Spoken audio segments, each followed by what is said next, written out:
Now, to this day, the Canadian is still the largest investment in Canadian rail travel history, because out of World War II, passenger service was heavily on the decline, but Canadian Pacific Vice President Crump got wind of a new stainless steel fleet with scenic viewing domes on top of the train, and he believed that this was what they needed to spark ridership.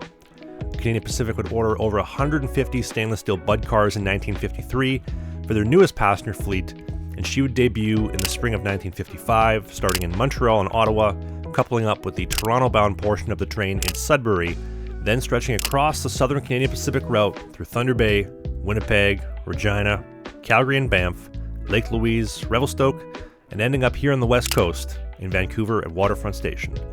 And these cutting-edge cars actually reduced the runtime from 85 hours to 71 with their new lightweight design. And although initially successful, following the completion of the new Trans-Canada Highway in 1962, train ridership was on a nosedive.